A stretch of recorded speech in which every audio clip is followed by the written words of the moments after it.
You ask Tiger to solve. This deals with linear equations with one unknown. The final result is x equals 20. Let's solve it step by step. Group all constants on the right side of the equation. Add 48 to both sides. Simplify the arithmetic.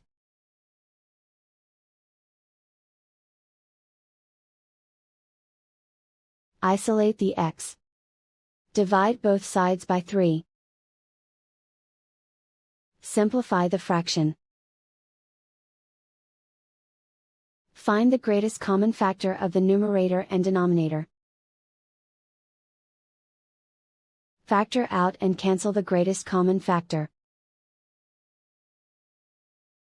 And so the final result is x equals 20.